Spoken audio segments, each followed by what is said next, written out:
Nos vamos a avanzar con la siguiente ponencia, todavía tenemos pendiente. Tenemos en este caso a los abogados que seguramente ya muchos aquí los conocen, son los abogados que ya se volvieron famosos por el caso de los compañeros de ciencias Juan Manuel Buchanan y Efraín Vega Landa, pues que precisamente logran esto que es tan relevante para nosotros, que es la reinstalación de los compañeros, que es un proceso que de todas maneras pudiéramos decir que todavía no ha sido agotado porque la universidad ya amenazó, ¿no?, con que va a recurrir a un amparo, pero bueno, es un logro desde luego excepcional y que marca un suceso inédito, ¿no?, para nosotros como académicos. Tenemos al licenciado...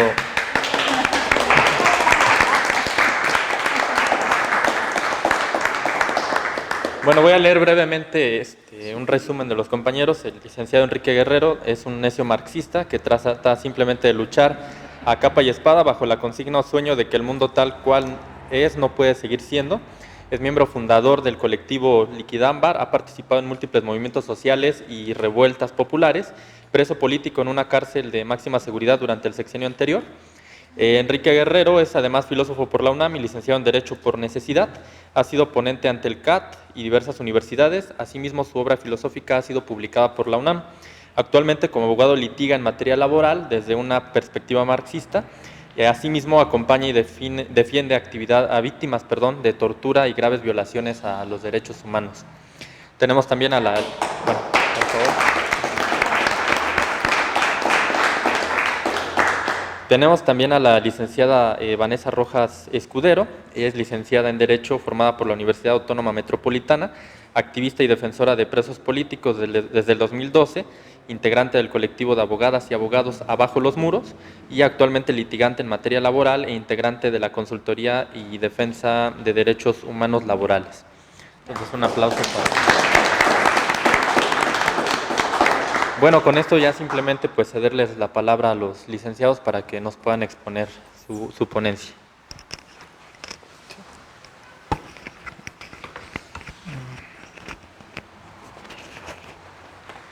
Pues muchas gracias por la invitación. Es un placer estar aquí con ustedes, apoyar en estos esfuerzos de lucha de la clase trabajadora.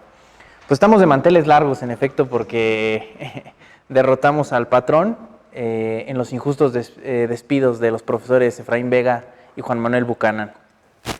Me gustaría, antes de aterrizar un poco el asunto, hacer como un preámbulo a la exposición y señalar, empezaría con una, y ahorita al parecer primero van a decir, bueno, ¿por qué tan abstracto? Pero ahorita creo que se va a entender el punto. Un filósofo alemán que, por cierto, se suicidó antes de que los nazis lo detuvieran, judío, Walter Benjamin, tiene una tesis en la que dice que la tradición de los oprimidos nos enseña que el estado de excepción en que ahora vivimos es en verdad la regla.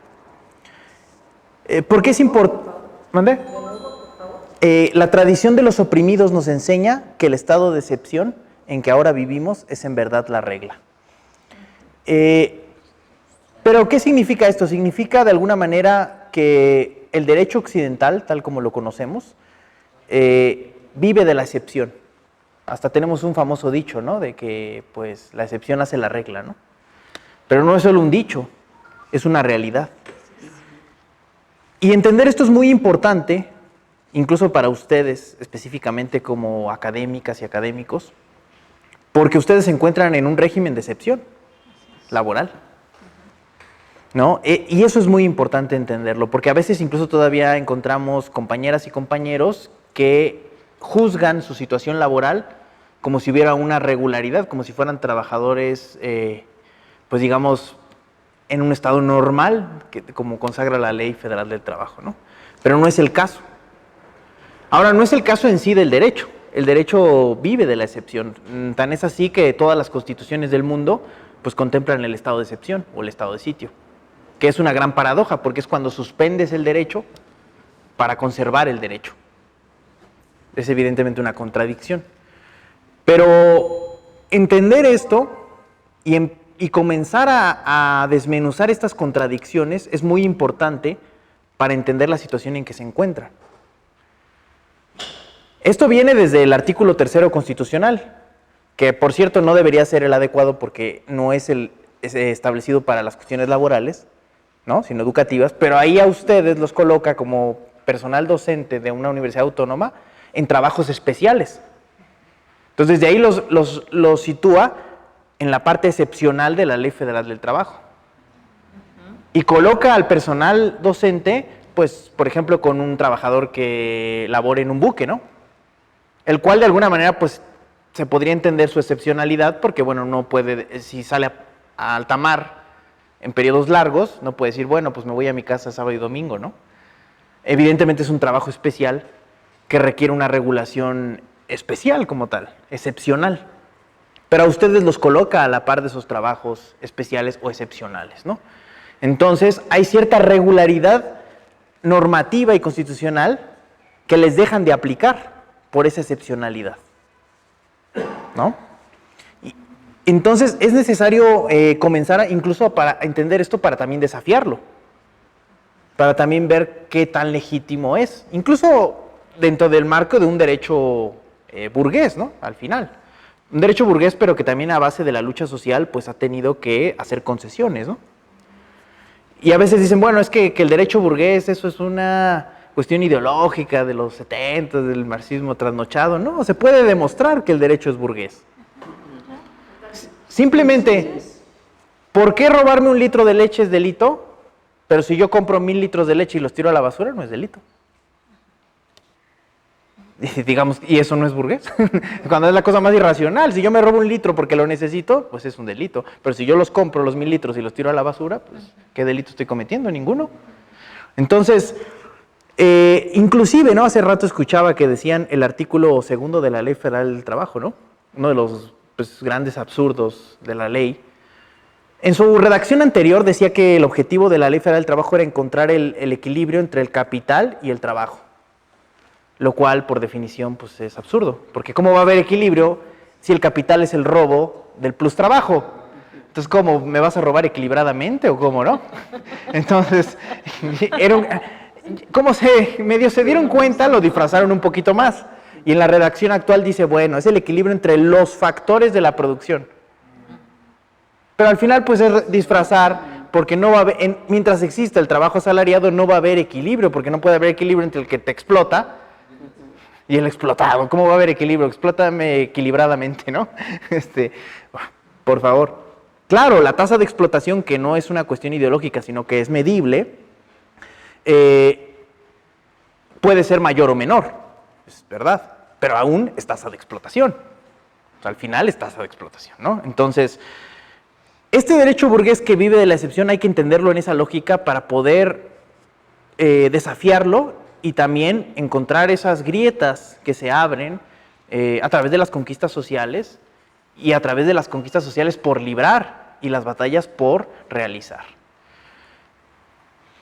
El problema ha sido que muchas veces el movimiento social sí tiende a soñar, sí tiende a pensar más allá, pero a veces las y los abogados tendemos a pensar en un cuadrito y a no salirnos del cuadrito, ¿no? Entonces, y ese es un error, porque una abogada, un abogado de izquierda tiene que pensar más allá del cuadrito que es la ley. Se puede y se debe hacer, ¿no? Les pongo un ejemplo sencillo. Calderón reformó el artículo 48, párrafo 2 de la Ley Federal del Trabajo para que los salarios caídos solo se pagaran íntegros el primer año y posteriormente un porcentaje. Obviamente beneficiando, pues, a los patrones, ¿no? Claro. Y uno dice, bueno, pues ya se reformó, ni modo. Obviamente puede haber una lucha política para revertir legislativamente esta reforma, pero también se puede pelear jurídicamente. ¿Por qué? Porque el artículo 1 constitucional consagra el principio de progresividad. Es decir, tú no puedes hacer reformas retroactivas a derechos que ya tenían las personas. Y esta es una reforma evidentemente retroactiva a la clase trabajadora. Viola el principio de progresividad de esta reforma y se puede litigar. Pero ya se intentó. Y oh, sorpresa, la segunda sala de la Suprema Corte dijo que no violaba el principio de progresividad. Tomó una posición pro-patronal para defender esta reforma, pero se intentó salirse del cuadrito y de decir, pues ya lo reformaron, ya sabes qué, solo te va, porque ¿qué te dice tu abogado? Pues solo te toca el primer año. Y ahora la segunda sala dice, no viola el principio de progresividad, existe una tesis de jurisprudencia. Y nosotros en el juicio de los compañeros de Efraín Vega y de Juan Manuel, le dijimos al juez, inaplica esa jurisprudencia. Le dice el juez, ¿pero sí saben que hay una jurisprudencia? Le digo, sí sabemos que hay una jurisprudencia, pero queremos que la inapliques. ¿Pero por qué? ¿Cuál es el razonamiento de la segunda sala? La segunda sala dice que si el juicio se prolonga demasiado, al momento de la condena van a venir una alta condena de salarios caídos y eso puede hacer quebrar al patrón, y como dice la canción, pobrecito mi patrón, y entonces eso dejaría sin trabajo a los demás y pues eso afectaría a más trabajadores. Entonces dicen ellos, no viola el principio de progresividad. Ahora resulta que si me voy a 5 años de trabajo contra Walmart, lo voy a quebrar, ¿no? A 5, 10, bueno. Pero además resulta que prolongar el juicio es responsabilidad del trabajador. Como si el trabajador viviera de sus rentas y dijera, pues sí, vamos a echar otros 5 añitos de juicio, ¿no? Sí, o sea, al cabo vivo de mis rentas, ¿no? Y del plus trabajo que le roba a los demás, pues no, es el trabajador. Él le interesaría que su asunto se resolviera, pero mira, así, ¿sabes qué? Si pudiera ser en una semana, vámonos, ¿no? De vuelta al trabajo o lo que se tenga que resolver. Entonces el razonamiento evidentemente pues es muy propatronal. Pero ¿cuál era nuestro argumento? En efecto, un tribunal inferior no puede desafiar lo que estableció la segunda sala de la Suprema Corte, pero sí puede inaplicarlo. ¿Por qué? Porque ahí se está partiendo de que los juicios laborales se pueden prolongar de manera indefinida, como pasaba antes de la reforma laboral.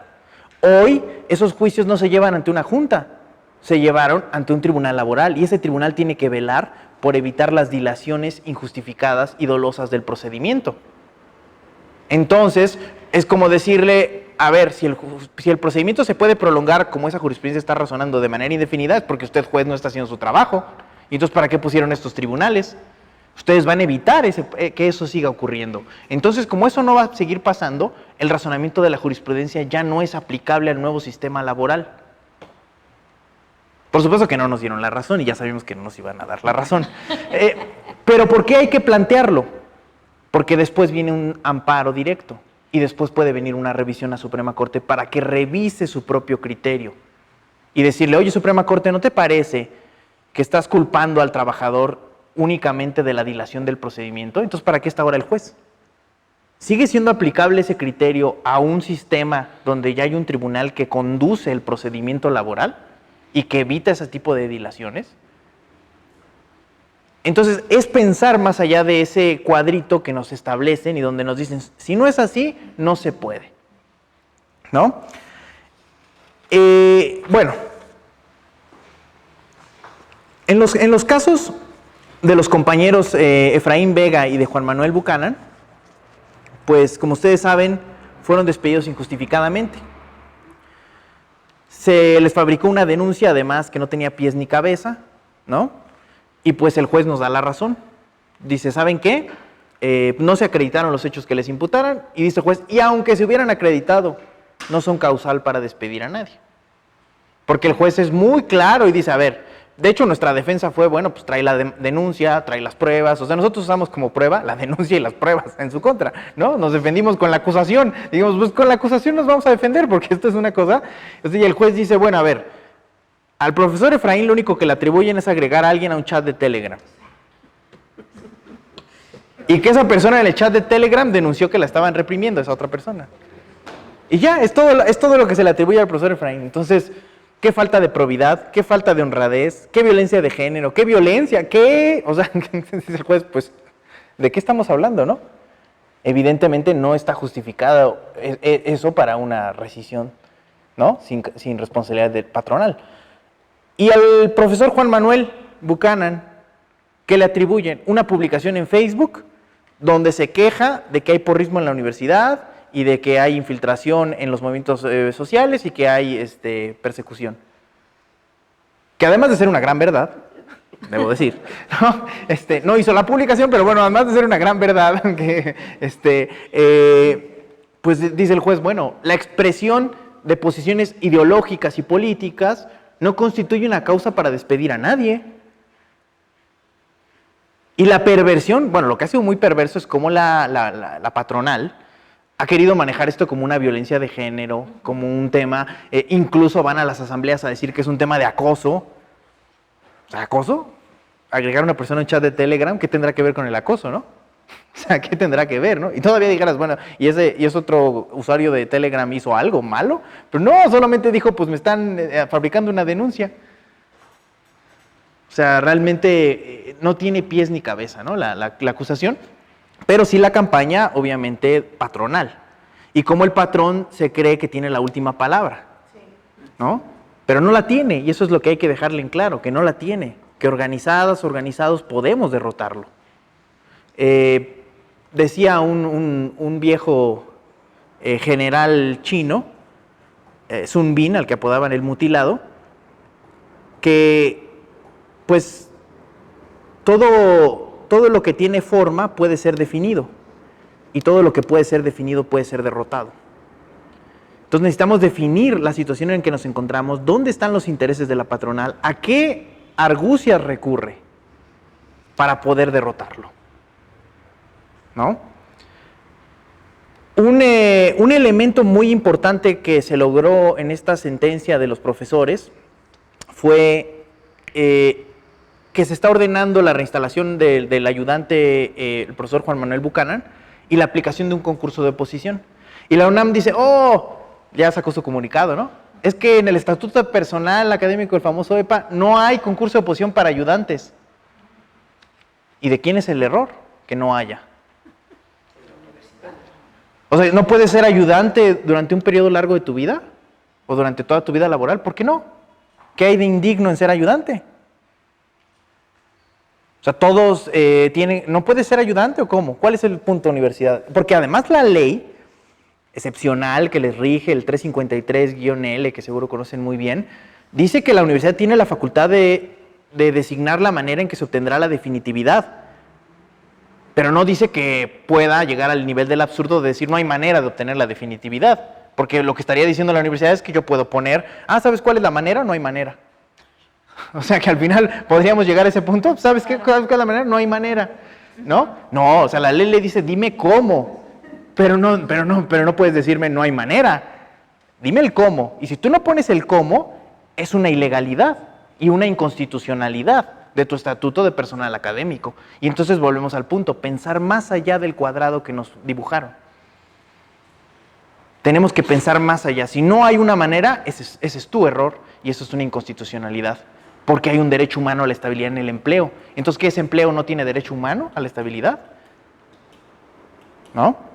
Entonces, creo que es algo muy importante que se logra en esta sentencia y que por supuesto le está doliendo a la universidad, ¿no? Van a tratar de revertirlo en el amparo, pero vamos a defenderlo. Digo, hay cosas que sabemos que en el amparo se van a confirmar, de modo que corran a alguien por supuestamente agregar a otra persona a un chat de Telegram, ¿no? Pues eso no tiene pies ni cabeza. Y hay otros temas más innovadores que tendremos que seguir reforzando y que esperemos también se confirmen.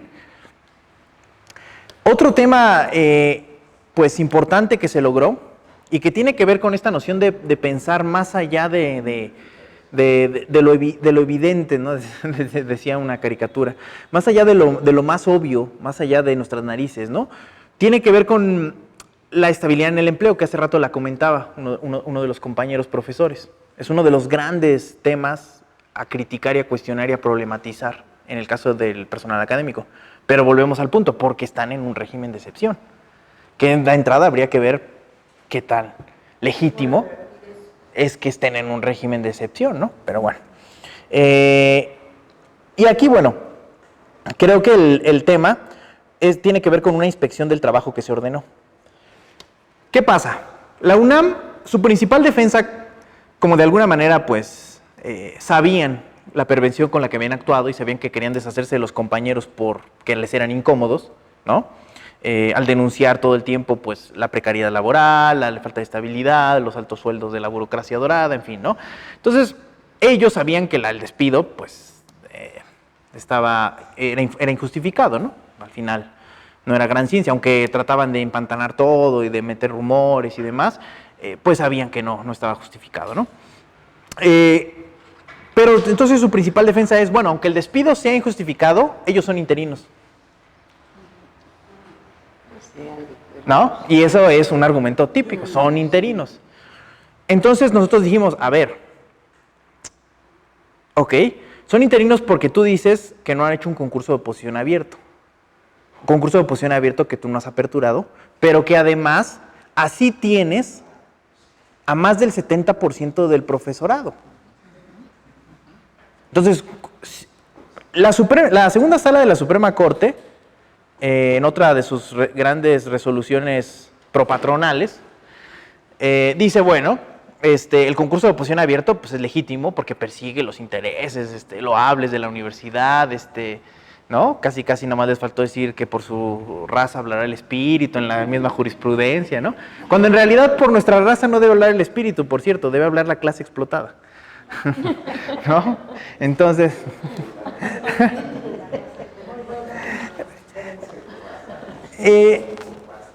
y entonces dice en la segunda sala, es legítimo porque persigue todos estos loables fines de la autonomía, la excelencia académica, bla, bla, bla. Si tú lo ves en el caso individual, te ganan, porque casi tú eres el único interino en toda la universidad. Pero si tú lo sacas del caso individual, que fue lo que hicimos en la argumentación con el juez, puede decirle, a ver, señor juez, pero así está más del 70% de los profesores. O sea, ese argumento no es válido, porque está ocurriendo algo sistemáticamente que los tiene así. Y que tiene que ver, por supuesto, con un charrismo sindical, con un patronal que se alía con ellos, ¿no? Etcétera, ¿no? Porque evidentemente si hubiera un verdadero sindicato de las y los profesores, lo primero que diría es, ¿cómo voy a tener a todos en interinato? Independientemente de concurso de oposición, independientemente, ¿no? Esto no puede ser. Y entonces el juez, ante esas alegaciones, dice, bueno, se ordena una inspección del trabajo para determinar si esto realmente está ocurriendo, ¿no? Entonces, no, incluso dice, para verificar si hay elementos, qué elementos están generando que de manera sistemática y continuada, ¿no? Y generalizada no se otorguen las definitividades. Porque podría ser legítimo el concurso de oposición, digamos, en esta teoría, pero bueno, se entendería que la inmensa mayoría o la mayoría de las y los profesores estarían basificados. Y habría un porcentaje, digamos, de los que van y vienen, o profesores invitados que vienen a hacer un semestre, ¿no? O un curso que les dieron. O sea, se entendería esta posición de que habría unos interinos, ¿no? Vine a dar un semestre y me voy, ¿no? Me regreso, estoy dando un año de un curso y me regreso, ya no vuelvo a dar. O sea, podría haber estos casos que las universidades tienen intercambios, etcétera, ¿no? Pero eso es distinto a que la inmensa mayoría de tu planta docente la tenga sin estabilidad en el empleo. Y entonces es cuando lo sacas de la visión individualista y lo llevas hacia la visión colectiva. Por supuesto que se necesitan hacer más procedimientos en esta lógica y siempre estar metiendo este tema. Pero tú planteas una demanda laboral y solo lo planteas en lo individual, no va a funcionar. Incluso hay estadísticas oficiales de este tema. Siempre que planteas una demanda de despido injustificado, alega, y si es interino, que ese es un hecho continuado y permanente que está haciendo la universidad. Y hay estadísticas de oficiales de la propia universidad sobre cuántos están en esa situación. Preséntaselas al juez como prueba. Como hecho notorio lo puedes presentar, o inclusive si no lo quieres como prueba misma, ¿no? O le puedes decir, ¿sabes qué? Pregúntale a mi centro de adscripción cuántos están con base y cuántos están de interinos. Y entonces demostrarle al juez ese punto para cuando te argumenten es que sí, lo despedimos, pero es interino. Sí, pero todos somos interinos. Él no está aperturando los concursos de oposición. Y ahí le achacas la responsabilidad al patrón, ¿no? Entonces, tenemos que empezar a ver de manera estratégica los litigios, aunque sean individuales o sean colectivos, ¿no? Y empezar a sacarlos de su zona de confort, la que tiene el patrón, ¿no?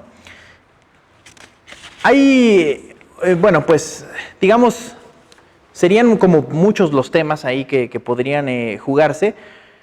Otro punto es el salario remunerador y digno, ¿no?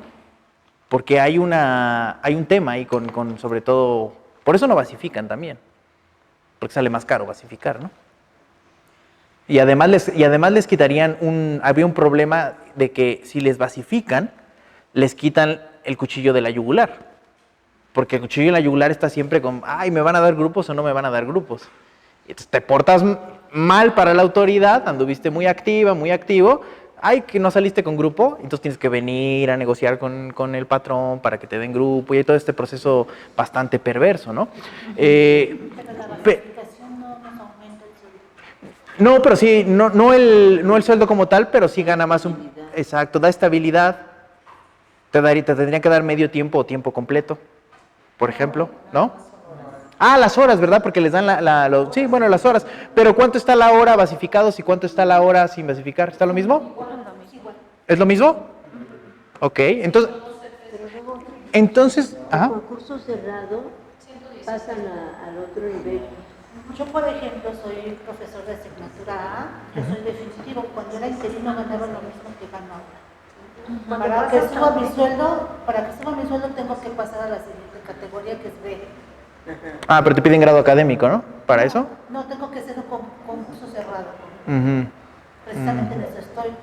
Pero de interino a definitivo, no hay variación de sueldo. Bueno, te quitan el problema de que ya no tienes que estar batallando si te van a dar grupo o no. Ese es un tema, ¿no? Ok. Y ese punto, o sea, de estabilizarte en el empleo, ¿en qué le molesta al patrón? En eso que dijiste, que ya no tienen el cuchillo en la yugular. Claro. Eso es lo que le molesta al patrón. Pero, ¿y cómo podemos retomar este asunto que comentaste de la inspección que ordenó el juez? Es decir, creo que esa es la clave también para nosotros. O sea, luchar porque eso efectivamente se lleve a cabo. Claro. Bueno, de hecho lo que tenemos que aportar en principio, pues serían las estadísticas oficiales de la universidad, ¿no? En relación a cuántas personas están como interinos y cuántas como. Están, ¿no? Ya existen, están públicas, ¿no? Solamente hay que aportarlas en esa inspección del trabajo, ¿no? Hay que aportarlas en esa inspección del trabajo, pero también habría que organizarse. Si se pudieran organizar sería mejor, porque una cosa es nada más aportar la documental y otra cosa es que el profesorado diga, ¿sabes qué? Salimos a hacer presencia y a decir, esa es la realidad a decirle a los inspectores del trabajo, esa es la realidad en que vivimos todas y todos en los diferentes centros de trabajo, ¿no? Incluso organizarse para acudir ante los inspectores del trabajo. Hacerles un meeting. Pues sí, y organizarse y que les reciba. O sea, como ya está el juez le da vista al inspector del trabajo. Entonces ahora hay que ir al inspector del trabajo y hacer presencia y hacer presión. Y que les vea que existe esa situación, ¿no? ¿Qué institución la va a hacer la inspección? La inspección o sea, lo van a hacer, bueno, el juez le da vista y en su auxiliar, la Secretaría del Trabajo, pues tiene que accionar. Ah, la secretaría. Entonces, los inspectores del trabajo tenemos que lograr hacer presencia con ellos, ¿no? Para poder, que no solo sea escuche la voz de la patronal, porque si no solo el patrón, pues a ver qué les dice, ¿no? Entonces, claro, luego no es fácil que se salgan porque al final todos están también presupuestados, o sea, también es difícil que engañen en ciertos puntos, pero porque incurrirían en otras, se les podría demostrar su falsedad, ¿no? Ante la autoridad y podría ser un delito, ¿no? Pero pues hay formas de decir las cosas, ¿no? Hay formas de matizarlas, entonces no debe de ser solo la voz del patrón la que se escuche, ¿no? Por ejemplo, y eso creo que sería, y lo más importante es organizarse para que eso se haga valer. Para que eso se haga ver, ¿no? Y se haga valer. Ahora, sobre el salario remunerado y digno, ¿ok? Existe un problema también ahí excepcional para ustedes porque el 353-N establece que a trabajos iguales podrá haber diferente pago si la categoría académica es distinta. Entonces, esa excepcionalidad que les pone, o sea, a trabajos iguales puede ser diferente por la categoría. Entonces, esa es una defensa para las universidades autónomas, para pagarle mucho más a unos que a otros, ¿no? O sea, al final puede hacer una diferenciación. Pero este artículo habría que cuestionar su constitucionalidad y su convencionalidad. ¿Por qué? Porque el artículo 7 del protocolo adicional a la Convención Americana sobre Derechos Humanos en materia de derechos económicos, sociales y culturales, o conocido como el Protocolo de San Salvador, establece en su artículo 7 que tiene que ser una remuneración que asegure un mínimo a todos los trabajadores, pero dice, y un salario equitativo e igual por trabajo igual sin ninguna distinción. No, están tan ratificados. Sí, dicen sin ninguna distinción. No, México, además México en general ratifica todo. No lo aplica, pero ratifica casi de todo. Pero eso es mentira, porque si una persona tiene una maestría y hay un profesor de carrera, no se puede igual. Claro, entonces lo que habría que alegar es la inconvencionalidad, perdón, de esa diferenciación, pero hay que demostrar la diferencia. O sea, porque si tú nada más le dices al juez, ¿sabes qué? Mi salario no es digno, no es remunerado, no es igual a trabajos iguales, entonces te va a decir, bueno, pero ¿con qué te estás comparando? Y entonces tú tienes que decir, me estoy comparando con este otro salario, inclusive yo me atrevería a ser más, a salirme más del huacal y decir, bueno, incluso con otras universidades. La UAM, porque incluso diría, hasta podría decir, bueno, una privada, y te va a decir, pero es que esa no es autónoma. Sí, no es autónoma, pero lo que él está haciendo es dar una hora de clase en licenciatura, y yo estoy dando una hora de clase en licenciatura, ¿no? Y una cosa es que sea autónoma, y eso le permita la libertad de cátedra, ¿no? La libertad de ideas, etcétera, etcétera, de investigación y eso en qué tendrá que ver con precarizarme. O sea, ¿en qué le ayuda a precarizarme? ¿O en qué precarizarme y darme un salario menor o darme un salario mayor afecta a la libertad de cátedra, ¿no? A la discusión de ideas, a todos los fines propios de la universidad autónoma, ¿no? O sea, habría que pensar en qué sentido está afectando esto, porque nada más decirlo así, ¿no? Y decir, además, este 7.a que acabo de leer del Protocolo de San Salvador dice sin ninguna distinción. Entonces, inclusive, ese es un tema para llevar a Suprema Corte, porque tú le dirías a la Suprema Corte, interprétame qué significa sin ninguna distinción. Porque tú aquí estás haciendo una distinción en la Ley Federal del Trabajo. Dice que por diferente categoría académica me puedes pagar distinto a trabajo igual. Y el protocolo de San Salvador dice que sin ninguna distinción. Y debo recordarte que conforme al 133 de la Constitución, esta convención está por encima de la Ley Federal del Trabajo. Entonces... Además, en los casos de profesores de asignatura que tienen 20 horas o más, ellos ganan, digamos, el nivel más bajo, realmente. Y si lo comparamos contra un profesor de carrera, de 20 horas o más, ellos van a tener un salario menor. Y entonces, ahí sí tenemos un trabajo igual que no recibe un salario igual, ¿no? Exactamente, ese es el tema. Un profesor de carrera y uno de asignatura, el sueldo base, que es el que cumple. El sueldo base casi es un poquito más por la antigüedad.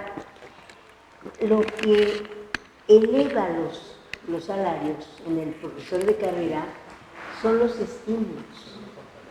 Y esos estímulos, cuando quiere, el patrón los quita. ¿Sí? A mí me consta, a mí me lo hicieron. Entonces no son seguros. Por eso siempre decíamos hay que luchar porque ese estímulo se integre al salario. Pero incluso habría que desafiar, o sea, nos ha ocurrido, hay casos de trabajadores que ganan más de estímulos que de salario. Sí. Y entonces ahí tú tienes que decir, permíteme patrón, pero eso es una simulación. O sea, porque el estímulo es el apéndice del salario.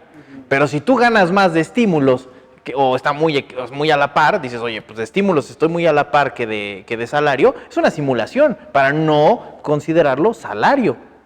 Exacto. ¿No? Perdón, bueno, como observo que está más interviniendo, no sé si pueda hacer una pregunta en este momento. Sí, o sea, ¿de acuerdo? ¿Le parece bien? Es que más bien... Perdón, Adelante. Es que desde la ponencia pasada quería hacerla Bueno, es un poco distinta. Son en realidad dos preguntas. La primera sería el tema de la autonomía, que es del que se está tratando. Yo creo que es un tema complicado. Yo estuve revisando un laudo donde se habla de una tesis aislada de la Suprema Corte de Justicia y se dice básicamente que el artículo 39 de la Ley Federal del Trabajo queda cancelado por el tema de la autonomía. El 39 que dice que si la materia de trabajo persiste, tiene que persistir el trabajo, ¿no? O sea, no se puede acabar, o sea, no podríamos tener trabajos o contratos temporales porque nuestra materia de trabajo ahí está. Pero lo que dice en esta interpretación, y yo entiendo que el derecho es un tema de interpretaciones, es que la autonomía le permite a la universidad establecer sus criterios de ingreso, promoción y permanencia, y que por lo tanto, y lo dice así la tesis aislada, que el artículo 39 no aplica para nosotros, o sea que el patrón te puede echar y no tiene ninguna responsabilidad. La pregunta sería, ¿cuál sería la interpretación que se tendría que dar en el sentido de el problema es la autonomía, el problema es la interpretación que le está dando la Suprema Corte o hacia dónde tendríamos que apuntar? Y bueno, esa sería la Sí, pues ese es parte del quid del embrollo desde el que veníamos, o sea, como planteando desde el principio. Bueno, el 3 constitucional te colocó en trabajos especiales. Trabajos especiales te dice tú no obtienes la estabilidad más que con la evaluación que establezca la Universidad Autónoma. Y la Universidad Autónoma, en el EPA, dice, pues es el concurso de oposición abierto el que te da la estabilidad, ¿no? Y entonces todos se juntan para meterte en un estado, en una situación de excepción, donde dices, bueno, pues yo puedo llevar 20 años, ¿no? O los compañeros 18 años, 9 meses, y ser interino, ¿no? Ok. Por ende, cuando se gana la demanda de los compañeros, dice el juez, reinstálalos en las mismas condiciones y aplícales el concurso de oposición, ¿no? Dice, no les puedo dar la definitividad porque no les han hecho el concurso de oposición, pero es cierto lo que dicen de que tú no lo has aperturado también. Si bien ellos lo pueden pedir, dice él, hay una corresponsabilidad. Lo pueden pedir ellos, pero tú también lo tienes que abrir. Entonces, tú no lo has abierto, pues, ¿no? También es tu responsabilidad. Entonces le dice, reinstálalos en las mismas condiciones hasta en tanto que abras y no los puedes mover, pero sí le dice, durante el tiempo que sea necesario, fíjate la diferencia con la sentencia que ganamos de los compañeros. El juez sí les dice, tienen que mantenerse en el mismo empleo hasta que a ti se te digne la gana abrir el concurso de oposición. Mientras tanto, no es de que si les doy grupo o no les doy grupo. El juez dice, reinstálalos hasta que abras el concurso de oposición. O sea, seguirán siendo interinos, pero hasta que abras el concurso de oposición, lo cual sí modifica un poco lo que estaban resolviendo anteriormente. Que nada más decían, aplícales el concurso de oposición y ya, ¿no? No decían, reinstálalos hasta que lo abras, ¿no? O sea, él está dando una prerrogativa de decir, tienen que mantenerse en donde estaban hasta que lo apertures. Ahora, hay una tesis que tiene como registro digital 20.05.362, que lleva como rubro trabajadores académicos, el artículo 353-L, párrafo segundo de la Ley Federal del Trabajo, es de la segunda sala, no vulnera el derecho a la estabilidad en el empleo. Esa es como la más contundente que te mete en el problema. Porque, ¿qué te está diciendo? Que esta idea de que no puedes obtener la estabilidad más que a través de esto, no vulnera el derecho a la estabilidad en el empleo. Y dice, ¿qué dice la Corte? Dice, bueno, toda vez que este método de evaluación, el concurso, resulta acorde para el cumplimiento de sus fines, de los fines universitarios, consistentes en educar, investigar y difundir la cultura, de acuerdo con los principios del artículo 3 constitucional, por lo que debe preservarse para que forme parte de su personal académico la persona que mayores aptitudes tenga para ello. Bueno, ok, esa es la idea de ellos, que sirve para este fin. Pero si tú le demuestras en una demanda a los tribunales que se utiliza para pisotear los derechos laborales, es decir, que no es un acto excepcional, que no nomás te pasa a ti, porque en lo individual, pues te aplican este criterio, dicen, no, pues es que es para que el mejor lo obtenga. Sí, pero entonces, ¿y que el 75% de los docentes de la universidad no educan, no pueden investigar y no pueden difundir la cultura? Y no pueden, es más, le podrías decir, ¿dónde está la universidad a nivel mundial? Y tanto que lo cacarean y lo presumen y decirle, a ver, la UNAM está en un buen lugar a nivel mundial. Y ese nivel lo tiene gracias a estos profesores que no tienen base. Ese 75%. Entonces dime tú si saben dar clase o no saben dar clase. Claro. Y lo sacas de la lógica, entonces sí saben dar clase. Y lo que tú estás haciendo nada más es no basificarlos, ¿no? Porque dar clases sí saben. Al menos en términos promediales, pues si sale bien la universidad y la mayoría están así, pues se ve que saben, ¿no? Entonces, creo que hay que sacarlo del debate individualista hacia un debate más general para poder demostrar lo que realmente están haciendo y la forma perversa en la que la están usando, ¿no? Y en la que siempre se escudan de la autonomía, que no es más que pisotear los derechos de la clase trabajadora. Esa es la realidad, ¿no? Creo que ese sería el punto. Y bueno, para cerrar, porque ya me extendí mucho, le toca a la licenciada, siempre me extiendo, ya me conoce. Creo que la enseñanza por ejemplo, de esta lucha que libramos junto con los profesores Juan Manuel Buchanan y Efraín Vega, pues es que podemos derrotar al patrón, podemos hacer justicia en medio de la injusticia, y como decía un poeta y luchador social, que vaya que lo podía decir, Juan Gelman, al sol de la justicia caminaremos, ¿no? Y bueno, le cedería la palabra a la licenciada.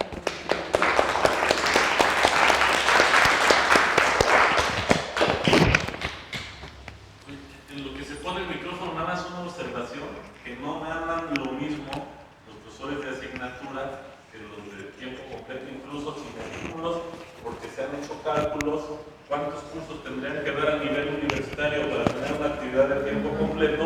Serían 4 y andarías ganando alrededor de 8,000 pesos al mes por realizar una actividad de tiempo completo. Entonces, No, pero si tú comparas por hora, ¿no? El monto por hora es equivalente. no, pero es caer en su juego porque no puedes caer en el, o sea, para dar 4 cursos tienes que preparar las clases, tienes que diseñar tareas. Si caes en el juego de que nomás van a pagarte la hora frente a pizarrón, la discusión está en un universo paralelo. Sí, bueno, yo no sé si, pero este punto me parece muy importante, porque desde mi punto de vista, estas ideas lo que están haciendo es tratar de enfrentar al personal académico dentro de la UNAM. Eso es lo que están haciendo, ¿sí? Porque... Por supuesto que no. Bueno, ¿Qué les parece si esa... Me dices el supuesto que no. La discutimos en la mesa. Sí, ¿qué les parece? Ese tema lo discutimos en la mesa de trabajo. Ahorita le damos la palabra a la licenciada Vanessa Rojas. Sí, me parece muy importante y creo que sí tiene que ser abordado con cuidado, porque estamos cayendo justo en el anzuelo que nos están tirando. Lo estamos mordiendo, pero así, de manera... Y claro, soy profesor de carrera, por cierto, ¿no? Soy profesor de carrera y tengo elementos también para decir esto, aunque no fuera profesor de carrera, ¿no? Eso lo aclaro. Pero, perdón, dejo continuar. Ponemos pausa al tema, muy interesante, pero ahorita escuchamos a la licenciada Vanessa. Muchas gracias. Estamos muy de manteles largos precisamente por este gran triunfo. Yo creo que cada discusión que pueda darse en torno a mejorar es buena. Como dice el profesor, hay que abordarlo con cuidado, sin embargo, creo que también no hay que perder como la visión, ¿no? de la lucha que se ha generado, que se tiene que generar a partir de los mismos profesorados, seamos de asignatura, sean de asignatura o de carrera, ¿no? Yo no soy ni de una ni de otra, pero bueno. Pero quiere ser asignatura. Pero bueno, creo que toda la discusión será buena y ojalá que pueda darse en torno, insisto, no a destruir, sino a construir o reconstruir lo que nos han quitado, ¿no? Y bueno, pues a mí me toca la parte técnica y que es la aburrida, ¿no? Que es la que no nos gusta. Voy a empezar hablándoles un poco acerca de la Ley Federal del Trabajo, ¿no? Esta transformación que ha tenido, que empieza, ¿no? Esta reforma que empieza durante el gobierno de Enrique Peña Nieto y que se culmina con el gobierno actual, con el gobierno de Andrés Manuel López Obrador, y que en la Ciudad de México empieza a llevarse a cabo justamente el año pasado, ¿no? Justo después de que rescinden a los profesores. De hecho, nos estrenamos con ese asunto en en el nuevo proceso laboral, porque la reforma entró en vigor en la Ciudad de México en octubre del 2022, 4 de octubre si no me equivoco, y a los profesores los rescinden, que fue en noviembre del 2022, o sea, recién, ¿no? Recién había comenzado esta nueva reforma. Y bueno, una de las principales modificaciones que se hacen a la Ley Federal del Trabajo es, bueno, entre varias creo que las que más pueden destacar son las cuestiones del procedimiento, ¿no? Anteriormente, es decir, antes de esta reforma, se llevaban los asuntos, y ustedes lo sabrán, en las juntas de conciliación y arbitraje, ¿no? Junta local y Junta Federal. En el caso de la UNAM, Junta 14 bis de la Federal de Conciliación y Arbitraje, ¿no? Ahora no, ahora quienes conocen de esto son los tribunales, y los tribunales pues tienen diferentes jueces, tienen más de 10, a nosotros nos tocó en el 10º, ¿no? Pero eso significa que por lo menos del 1 al 10 hay jueces, ¿no? Y entonces es una cuestión aleatoria, ¿no? O sea, es decir, no se van con un juez en específico, sino conocerá de él a quien le toque, ¿no? La que entra hoy le tocará al 1, la que entre después al 2, y así sucesivamente, ¿no? Y esta rotación permite de cierta manera que evidentemente no crear como esta mafia que se había creado en las juntas de protección al patrón, ¿no? Porque ¿qué hacían o qué hacen sobre todo los de la UNAM, que digo, los abogados, los representantes legales de la Universidad Nacional Autónoma de México son de los más déspotas que he conocido en las juntas, o sea, de los más arrogantes. Y es triste, ¿no? Es triste porque pues, es la máxima casa de estudios, pero son los más arrogantes en la junta, ¿no? Son así, yo vengo de la UNAM, ¿no? No, ¿qué va a ser? Si les contáramos. Pero esto, al estar todos como en una misma, ante una misma autoridad, pues sí generaba cierta complicidad, como cierta amistad, ¿no? Que de repente puede cargarse mucho hacia las universidades, o bueno, en este caso hacia la universidad, ¿no? Hacia el patrón. Y esta es una de las cosas que pretende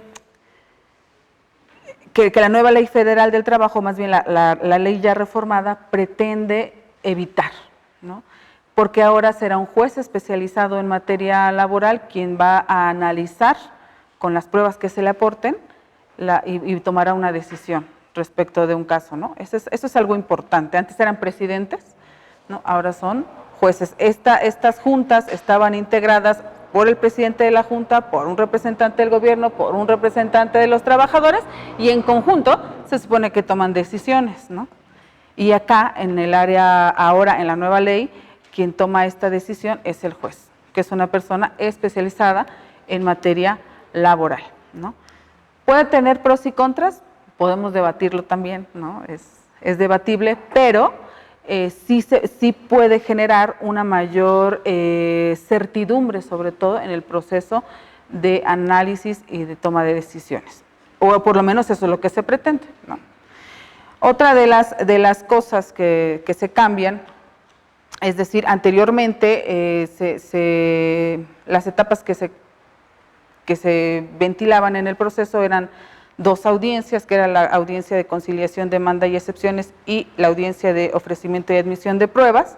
Pero esta primera etapa de conciliación, esta primera audiencia, se podían generar años, de verdad años, mientras se llegaba el día de la celebración de esta audiencia. ¿Por qué? Pues porque no habían notificado a la universidad, y aunque la universidad está en esa junta todos los días, pues la autoridad decía, sí, luego, ahí te voy a visitar luego, ¿no? Y entonces les decía, eso tiene que ver con la complicidad, ¿no?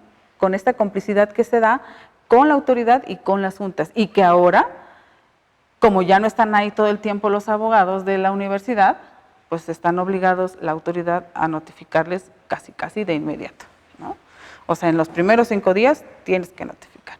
Y entonces esto evita, de cierta forma, que los procesos sean tan largos como lo eran anteriormente. Ahora ya no hay estas dos audiencias, ahora se llaman de forma diferente, que es la audiencia preliminar, en la que dicen, bueno, ¿en qué sí estamos de acuerdo? En que el profesor Efraín y el profesor Juan Manuel entraron a laborar en la universidad en 2010. Es un ejemplo, ¿no? Bueno, pues en eso sí estamos de acuerdo, entonces eso ya no se toca, ¿no? Porque ambos estamos de acuerdo o hay documentos que respaldan eso. Esa es la esencia de la primera audiencia, pero porque previo ya se hizo un trabajo que hicieron los abogados de decir, bueno, mira, yo creo que es esto, y la universidad o la patronal dice, yo creo que también es esto, coincidimos en esto, ¿sí? ¿No? Órale, pues, va. No sé si me explico, es como una depuración, ¿no? Justo eso, es una depuración del procedimiento para para acortar más los tiempos, ¿no? Más checar las diferencias. Exactamente, para debatir ahora sobre lo que sí hay controversia, ¿no? Anteriormente no era así. Anteriormente era de una manera diferente y platicábamos mucho esta parte de, hay una etapa que nosotros llamamos, bueno, que se llama objeciones, en la que decimos, bueno, pues las pruebas que está ofreciendo la UNAM las objeto todas, ¿no?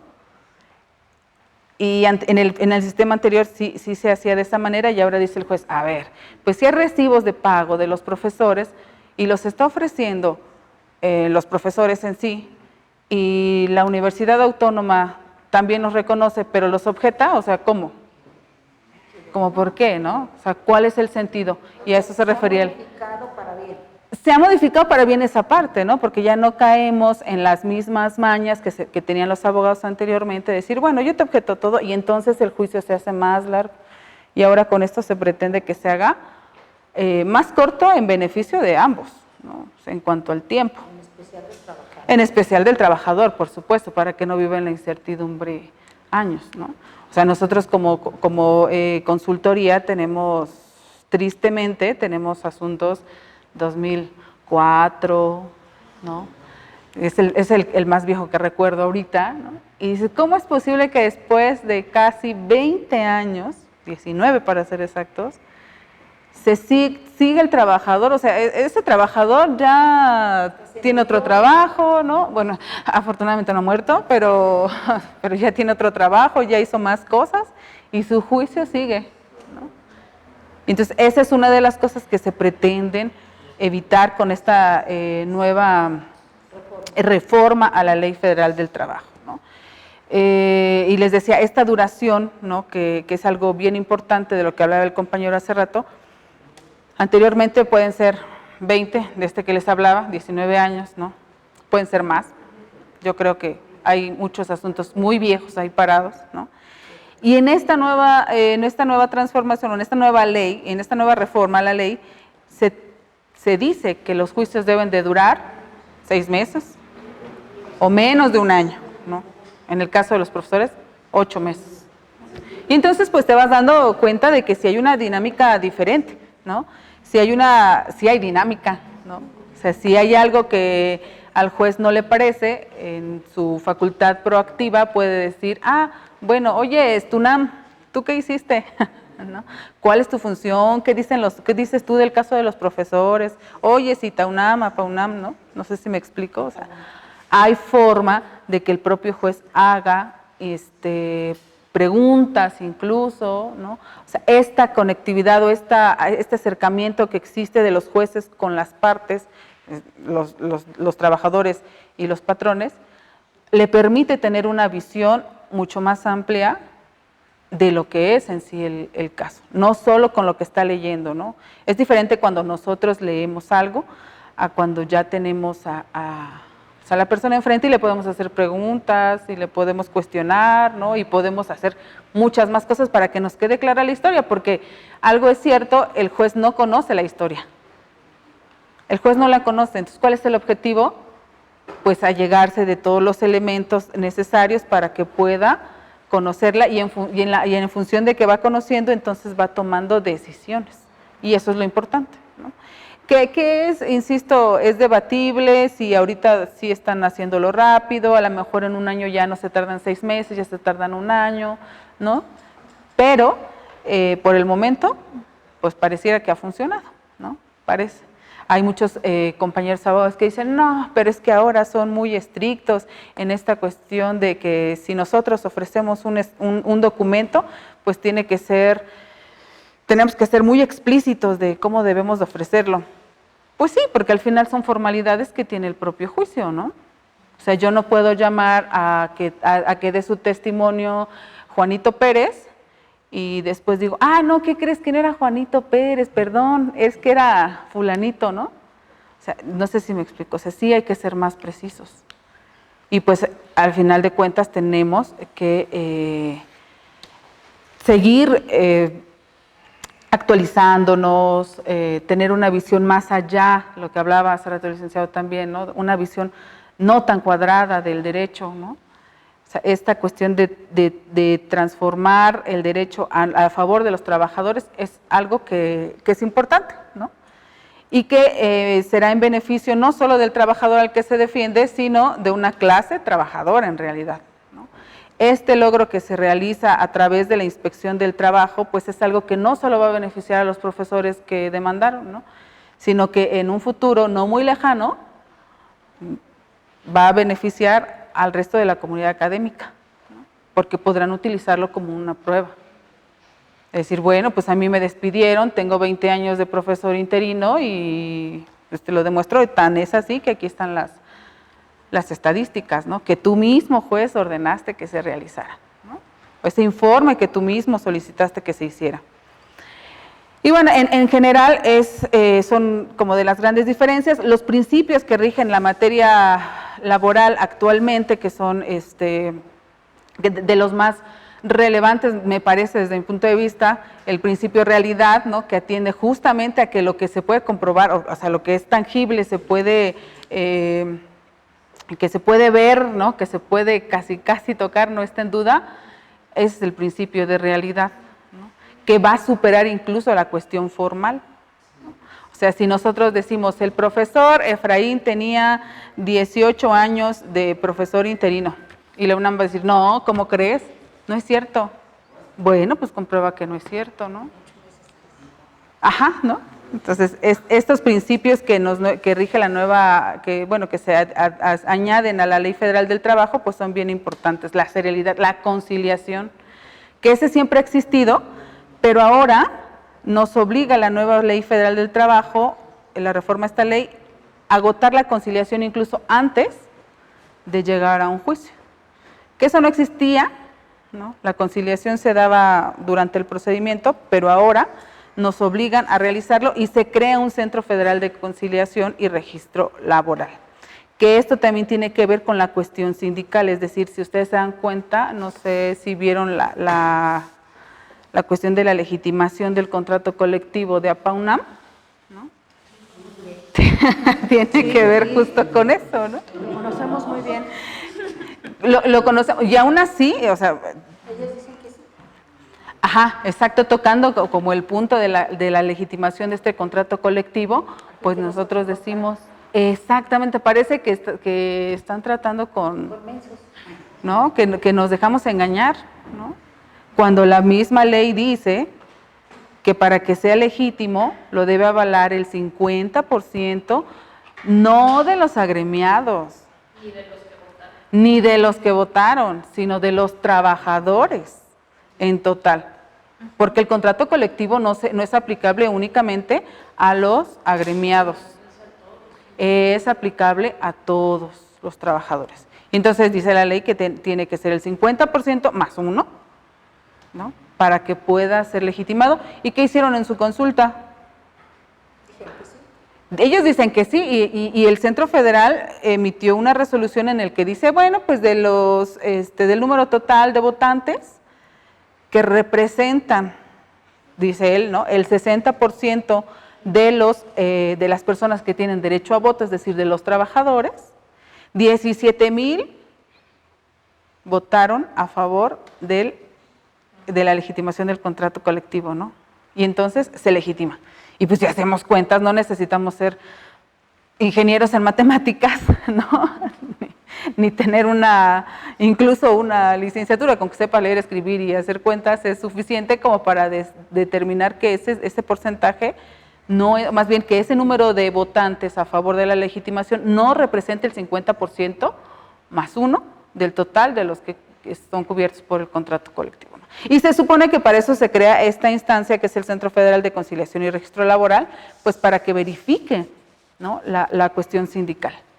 Y creíamos erróneamente que lo iban a hacer, ¿no? Y más bien lo que hicieron fue manipular la ley a su favor, hacer una mala interpretación de la ley para poder legitimar un contrato colectivo y no trastocar los derechos, más bien los beneficios, los privilegios de la PAUNAM, ¿no? Entonces, pero ¿qué pasa ante esta situación? La organización. Porque entonces todos hubiéramos, ay, bueno, pues es como cuando votamos, ¿no? Vota, ¿cuándo? El 40% de los... ¿Qué porcentaje votó con AMLO? Como el 60% del total de ciudadanos con derecho a voto. Se acabaron las boletas, ¿te acuerdas? Sí. O sea, fue algo histórico, pero aún así, aún con que hubiese sido algo histórico, no representa el porcentaje de las personas que votaron a favor de Andrés Manuel López Obrador, no representa el 50% más 1 del total de los ciudadanos que tienen derecho a voto.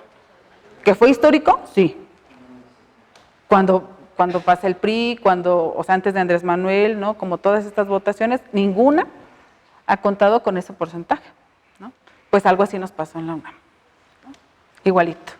Entonces, ¿pero qué hace el Centro Federal de Conciliación? Pues dice, pues no me meto en problemas, ¿no? Porque además no sé qué hacer después de que te diga que no es legítimo y ahora qué hago, ¿no? Tendría que generar un nuevo contrato, se tendría que estar generando un nuevo contrato colectivo de trabajo, un contrato colectivo que sí sea protector para los trabajadores, ¿no? Que determine protocolos, bueno, más que protocolos, que los cubra, ¿no?, en realidad. ¿Cómo es posible? Decíamos, siempre ha sido la discusión desde que iniciamos con los compañeros de la UNAM, ¿cómo es posible que más del 70% de los académicos estén de interinato? ¿Cómo es posible que una maestra que estuvo más de 20 años como maestra de asignatura, al final la despiden, creo que 25 años, ¿cuánto? 28 años. 28 años como maestra de asignatura y al final la despiden y la Junta Federal condena a la UNAM a que le pague 1,800 pesos. ¿Cómo? 1,800 pesos. ¿Qué? ¿Y no se puede revertir eso? Desafortunadamente, por la forma en la que fue defendida, no. No. Lo llevó en la PAUNAM, por cierto, ¿no? Y al final la dejó botada, ¿no? Ahí ya nunca le contestaron, nunca hicieron nada, estaba a punto incluso de perder, de que se pudiera hacer efectivo su laudo, ¿no? Y que le dieran sus 1,800 pesotes, ¿no? Entonces, ese tipo de cosas son las que se tienen que estar, y que creo es el objetivo de estas mesas de discusión, de trabajo, ¿no? ¿Cómo podemos hacer frente a este tipo de injusticias? Porque al final son injusticias, ¿no? Horribles, ¿no? O sea, ¿por qué me pides entonces que me esté preparando y preparando? ¿Quieres excelencia académica siempre? Me estás evaluando, porque también nosotros siempre decimos eso. A ustedes los están evaluando como profesor de asignatura cada semestre. ¿Por qué? Porque el Consejo Técnico dice, a ver, tenemos a Susana, a Erika y a Sofía. ¿Quién es la mejor? Para que dé la materia de matemáticas 1, ¿no? Ah, pues esa es la Sofía. Esa es una evaluación, ¿no? Entonces, cada semestre el Consejo Técnico hace esta evaluación. Entonces, ¿por qué lo tiene que hacer y transgredir nuestros derechos laborales por tiempo indefinido? Porque es hasta que él se le da la gana, ¿no? Ahora, ¿qué pasa con los concursos de oposición? Que ese es un tema bien escabroso, porque también les comentábamos, bueno, ustedes solicitan un concurso de oposición, ¿qué va a pasar? ¿Cuáles son las consecuencias reales? Te reprueban, no lo abren, no te dan grupos. Exactamente. Es eso. Y a un maestro que acaban de hacer eso, las autoridades, y si te abro tu concurso de oposición, ya lo hiciste, pero ¿qué crees? Saliste reprobado, mijito. Exactamente. Adiós, ya no me sirves, adiós. Exactamente. En esta tesitura fue una de mis preocupaciones ahorita que están pidiendo que se les abra el concurso de oposición a los compañeros Efraín. Entonces ahí se podría, una de mis preguntas es, ¿se podría hacer, no sé, utilizar algún recurso para protegerlos, que esto no suceda? Como tal, para protegerlos, es decir, no podemos hacer alguna estrategia jurídica como para protegerlos antes de, o sea, que uno diga, les podemos garantizar que tu concurso de oposición va a ser totalmente transparente y legal. No podemos, porque al final son las reglas de la UNAM, ¿no? Pero sí podemos, de hecho es uno de los requisitos, ¿no? La antigüedad.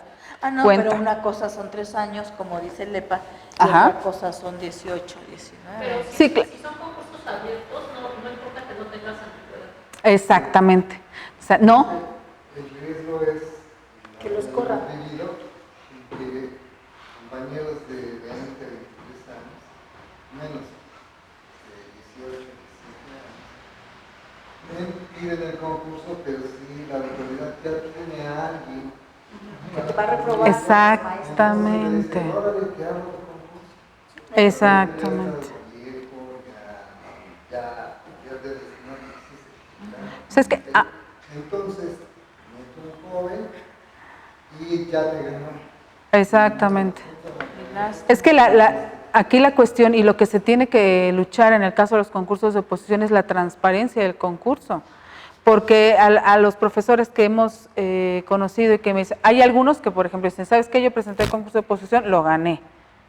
Yo tenía 30 horas como profesor interino, gané el concurso de oposición, gané la definitividad de 8 y me quitaron 22. No, y dices, bueno, y entonces, ¿cuál es la ventaja de obtener la definitividad, no?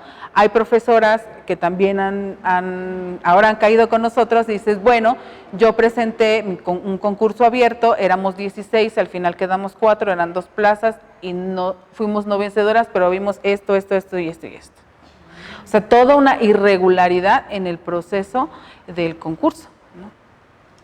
Mira, hace rato en las mesas estábamos platicando que se tendría que modificar eso de estar en el tercero constitucional y demás para pedir, claro, no sé cómo podríamos hacer eso, de que a todos los que tienen cierto número de años ya se les dé su definitividad sin tener que hacer examen, porque se corre el riesgo de, como dices, a varios maestros les abren su concurso, lo hacen como al maestro, pero como me molestas a mi director, ¿qué crees, mijito? Pues reprobaste, así es que ya vete. Eres no vencedor. Pero algo que no se hace, aunque está en la LEPA, es que el artículo 66, me parece que es del Estatuto del Personal Académico, dice que el concurso de oposición cerrado puede también ser para alcanzar la definitividad. Sí. Y eso no lo quieren implementar ninguna de las facultades, ninguno de los directivos. Exactamente. ¿Es el cerrado o el abierto? No. Bueno, así como está es para los profesores De hecho, dicen para pasar de definitivo, para todo profesor de asignatura de carrera, para pasar de definitivo o cambiar de nivel. Bueno, así es. estas cosas a lo mejor sí no son bien realizadas igualmente. Hay un problema, maestro. Pero una cosa que quería comentar con lo que estaba diciendo ahorita la compañera, es que al final, incluso, fíjense, aunque no se modificara el tercero constitucional, ahí dice que las universidades definen los mecanismos para otorgar la definitividad. Así es. Entonces, la universidad tiene que establecer un mecanismo para que aquellos profesores con más de 3 años de antigüedad que no se les ha abierto el concurso de oposición, se le asigne la definitividad. Que esa es una lucha muy grande, es lo que les decía hace rato. O sea, ¿cómo podemos lograr estas cosas? Bueno, pues de entrada con organización, ¿no? Con este tipo de eventos, de mesas de trabajo que pueden llevar a una discusión de esta magnitud y después podemos trasladarlas, para eso está el sindicato. Para un sindicato que realmente vele por los intereses de los trabajadores administrativos y académicos y demás, ¿no? O sea, no solo los académicos. Digo, ahorita estamos con los académicos porque es en donde nos ha tocado, pero es para todos, exactamente. Y entonces, aunque no se modifique el artículo 3º, sí se pueden modificar las condiciones generales de trabajo de ustedes, el contrato colectivo, ¿no? El estatuto de la universidad y todas las legislaciones que rigen a la universidad, ¿no? Eso sí se puede hacer. A ver, yo les quiero comentar algo. Yo conozco a un profesor que nada más estaba él solo para hacer la definitividad y lo hizo, pero le dijeron, o no sé cómo sería, pero lo reprobaron por decir. No apto para la... No vencedor. No vencedor, no apto, sí. O sea, sí es apto, pero no vencedor, siendo el único. Entonces, hay mucha triquiñuela en todos lados. Sí. Entonces, no quiero pagarte, ni quiero que subas, entonces, ni modo, es como si hubieras reprobado, aunque no reprobó, si es apto para la docencia, pero es no vencedor. La segunda oportunidad de ser definitivos, entonces está en la segunda. Y muchos otros, como el maestro Horacio sabe aquí, que si tú le caes bien a la autoridad, pues puedes hacerlo 4 o 5 veces el examen, aunque no lo pases, y sigues trabajando. Pero si tú me caes mal, pues con uno ya te corro, como le pasó al maestro, que se fue. Bueno, es que ustedes no estaban. Uno que se fue, que le hicieron su concurso, y él estaba solo, hasta donde yo tengo entendido, y lo reprobaron y ya lo corrieron. Pues ya no te voy a dar clases. Exacto. Pero insistimos en que ahora esta lucha, ¿no?, por defender los propios derechos de los compañeros, de los trabajadores académicos, pues es una lucha que tiene que darse desde la base, ¿no? Es una lucha que se tiene que dar, ¿se tiene o se tiene?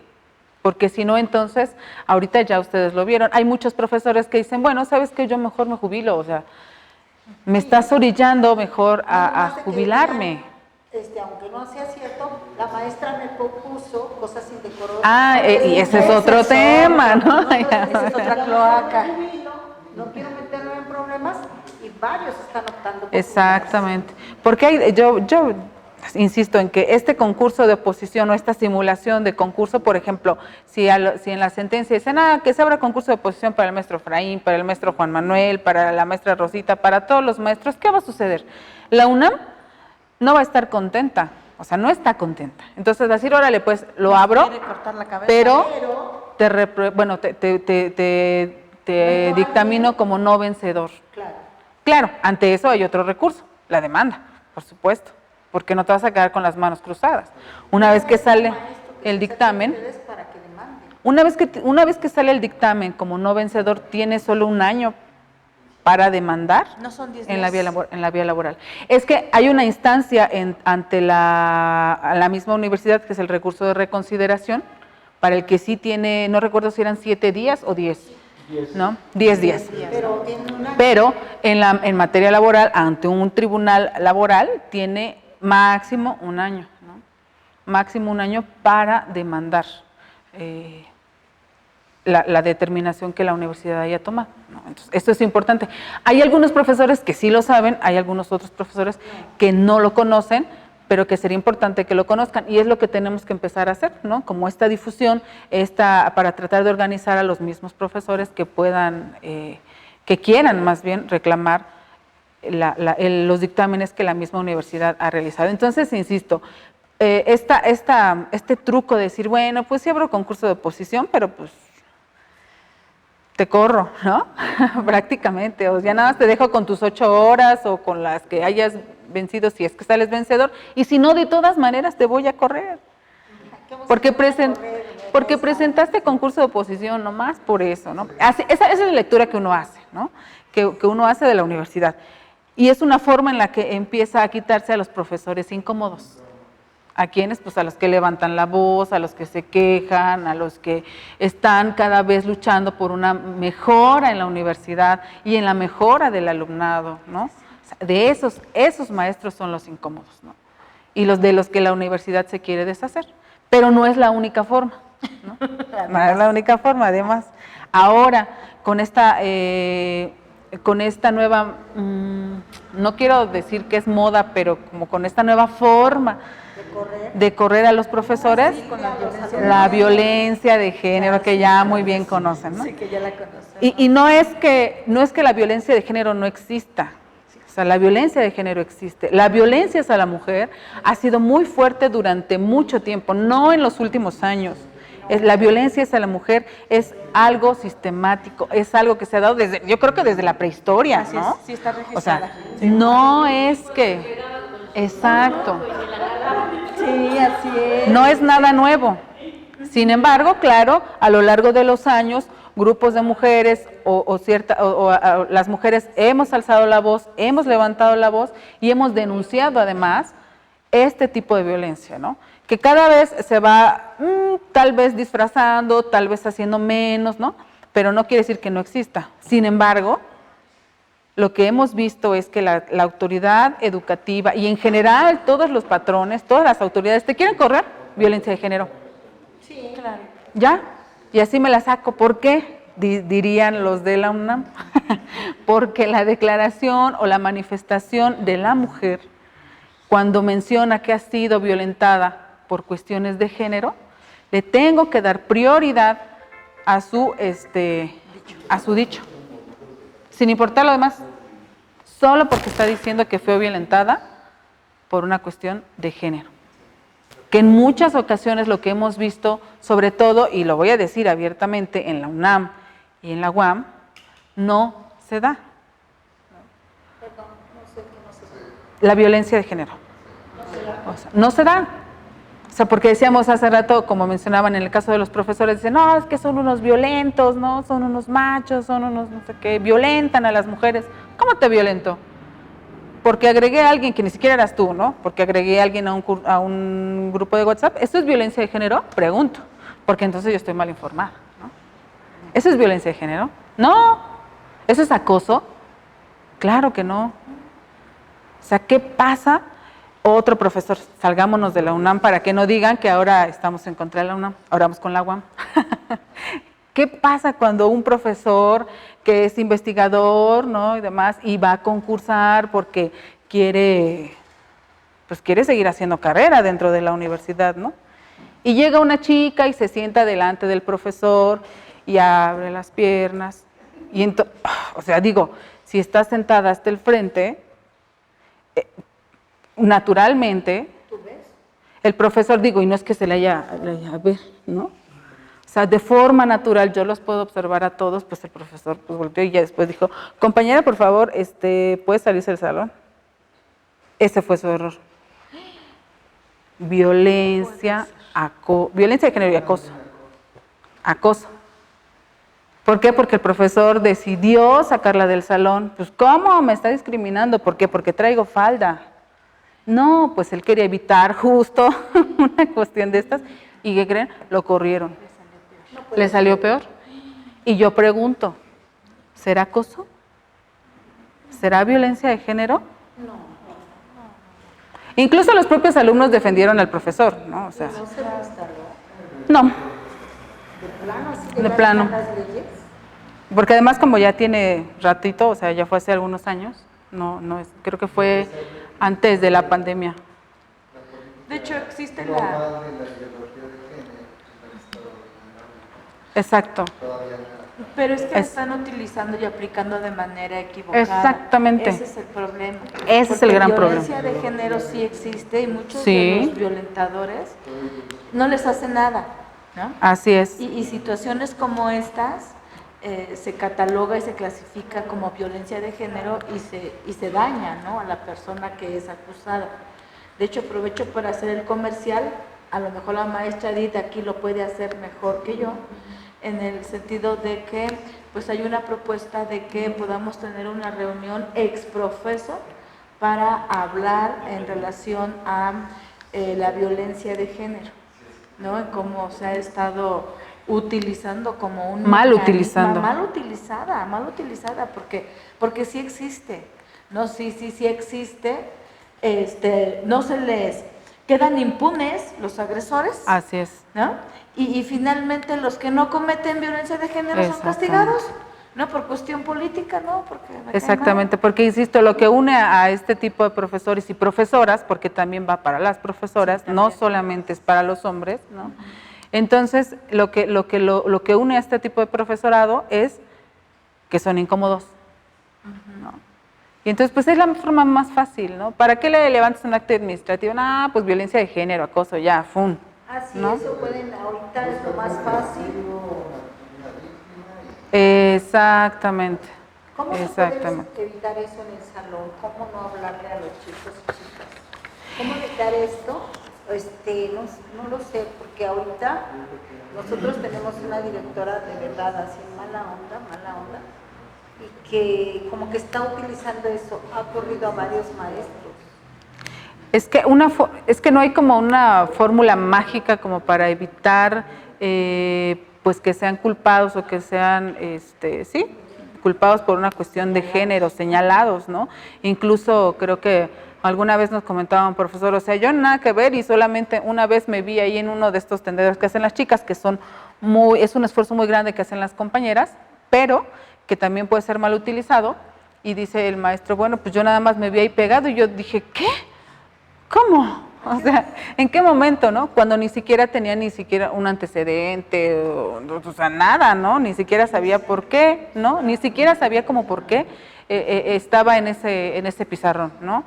Y entonces, insistimos, la violencia de género sí existe, el acoso a las alumnas, a las maestras, sí existe, es real. El problema es cuando la autoridad lo utiliza en contra de los profesores incómodos. Y digo incómodos, insisto, puede ser incluso en nombre de los maestros, no incómodos, sino luchones, ¿no? Y de las maestras también. Porque me caes mal, nada más. Que me cae mal, me quieres hacer de ti, pum, se acabó. Entonces, ese es otro truco que se está utilizando y es muy común. ¿Cómo hacerle para no caer en este tipo de situaciones? Uy, es complejo, pero siempre lo que nosotros recomendamos para todo, pues testigos de entrada, ¿no? O sea, jamás quedarse con un alumno a solas o con una alumna, ¿no?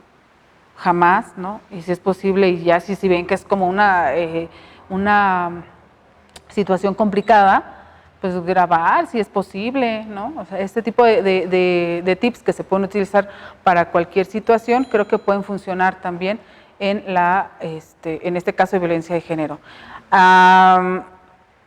Y después de esto, cuando les inician las actas administrativas, una buena defensa. Porque la defensa empieza desde el proceso administrativo en la misma universidad.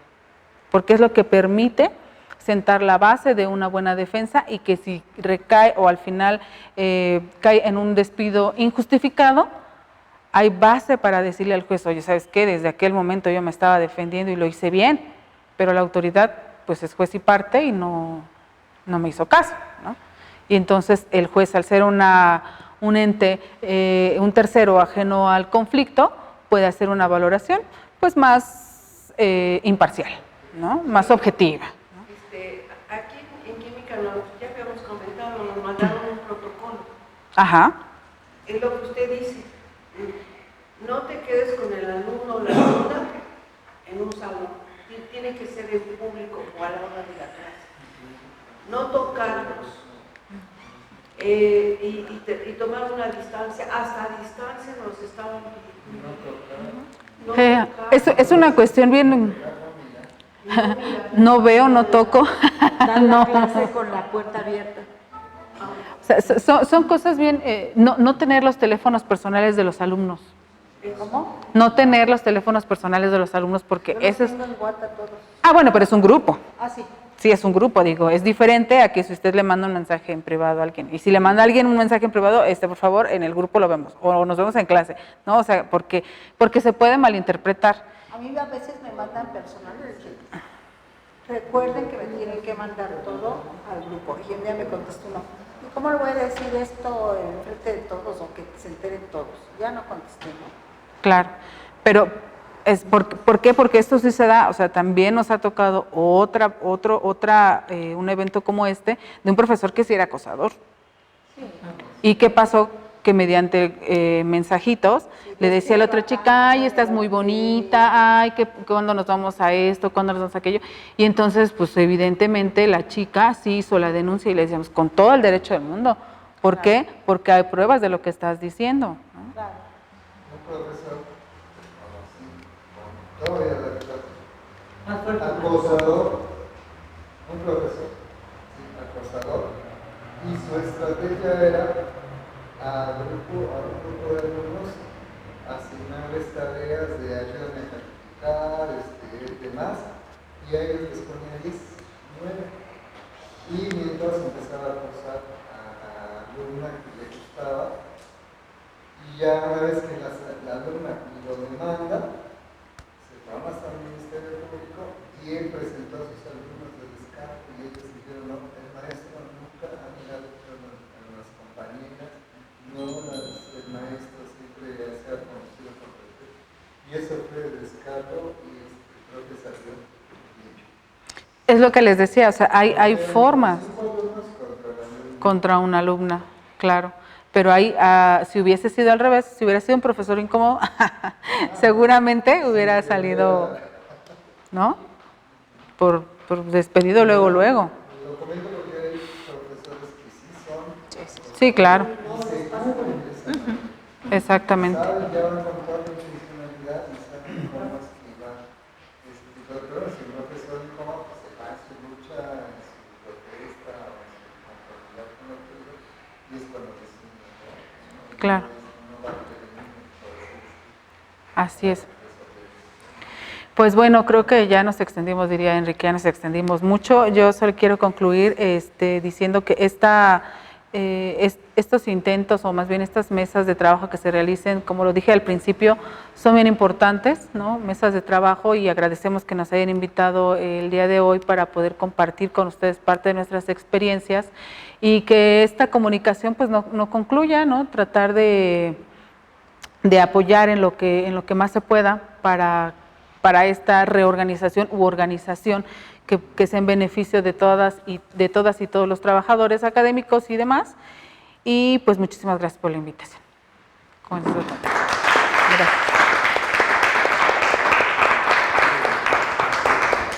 Quisiera hacer 3 comentarios. Claro, adelante. Sí, adelante. Primero,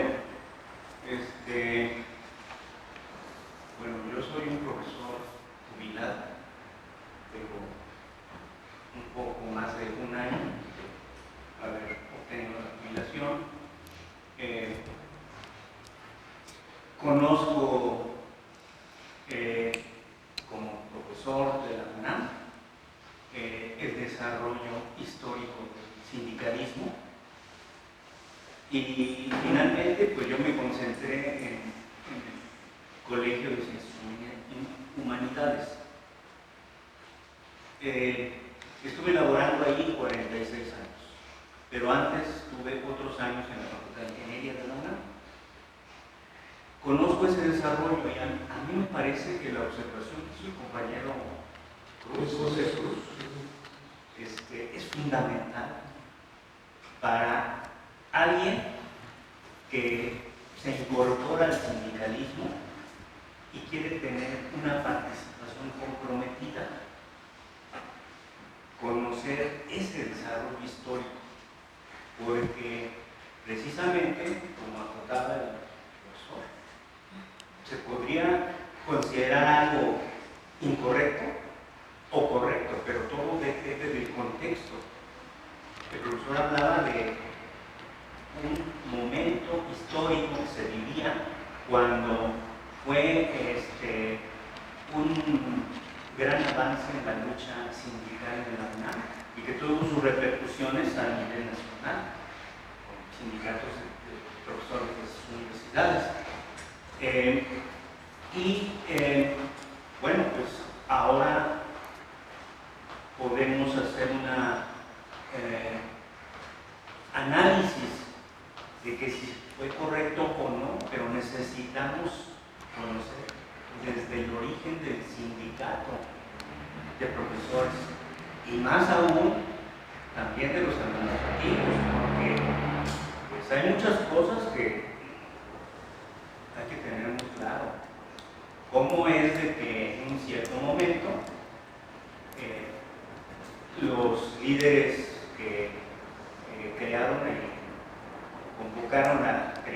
participado mucho en ello, Nicolás Olivo,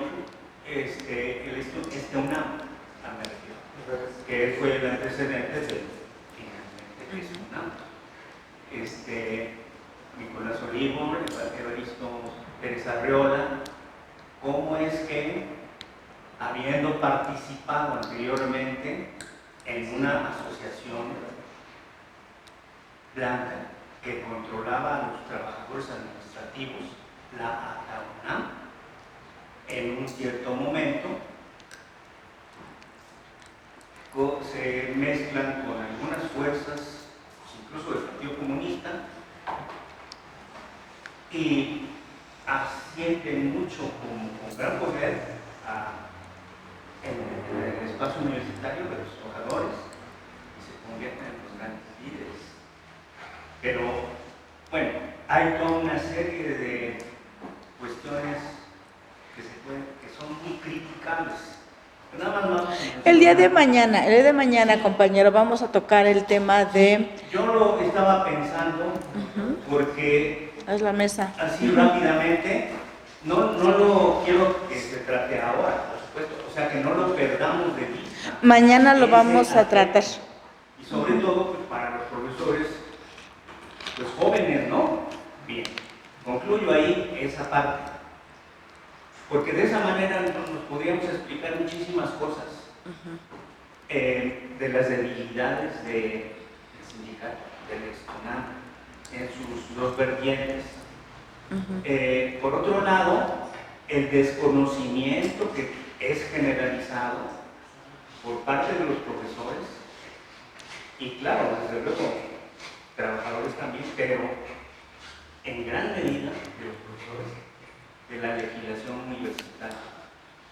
Se supone que la legislación universitaria está constreñida dentro de la Constitución y de la Ley Federal del Trabajo en particular, en fin. Es nuestro tema del domingo. Sí, entonces, sí, pero quiero dejarlo acotado porque resulta que, pues aquí hace un momento se virtieron dos puntos de vista en relación a lo que señala el Estatuto de Personal Académico, en relación a la definitividad de los profesores de asignatura.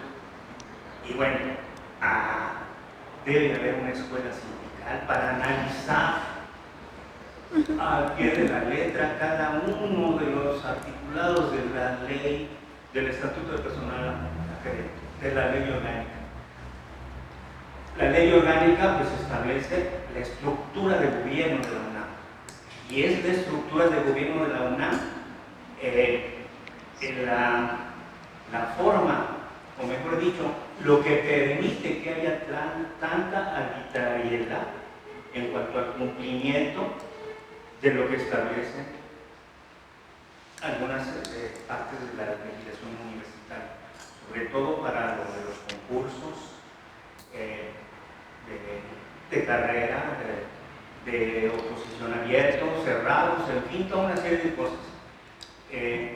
Entonces hay que conocer ampliamente la legislación, empezando por la ley orgánica.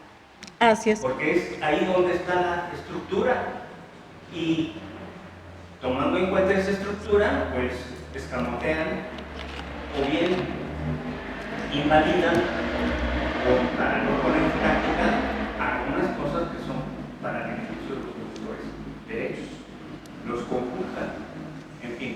Entonces, por último, resulta que se viene el proceso de legitimación del contrato colectivo de trabajo. En esa vista, revisión crítica de la historia del sindicalismo, pues hay que tener claro cómo surge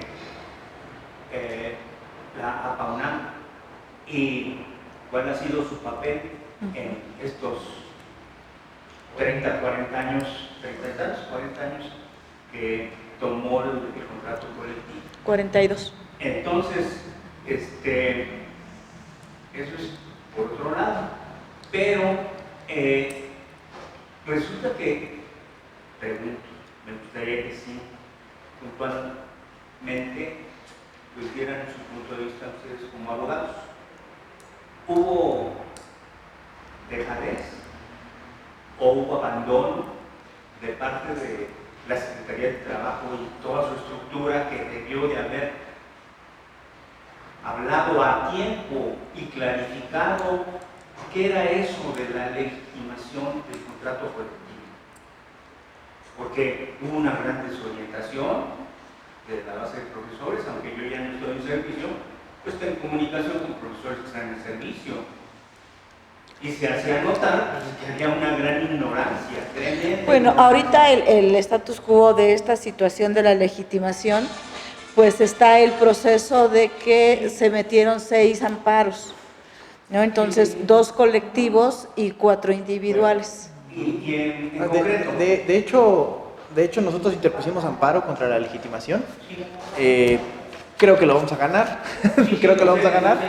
Yo también creo que voy a ganar el mío. Sí, ahora también es importante. Ha habido incluso una confusión jurídica. Bueno, muchas confusiones jurídicas. En efecto, la Secretaría no debió haber dado por legitimación. De hecho, ni siquiera debió haber habido segunda vuelta, porque el protocolo y la ley no contemplan una segunda vuelta. O sea, como les dijo, bueno, no la hiciste, pues va de nuez, ¿no? Eso no está en el protocolo ni está en la ley. Y fue el primer asunto donde dices, oye, ¿por qué como que segunda vuelta? Sí, y si no, que tercera, cuarta, quinta y así hasta que ganes. Hasta que lo logres, hasta que pegue. ¿Cuál fue el papel y ahora qué se espera como secretaria de Gobernación? Y ahora, el otro tema que se tiene ahí también que hay que ubicar, no existe el amparo colectivo, o sea, formalmente no existe el amparo colectivo y el amparo individual.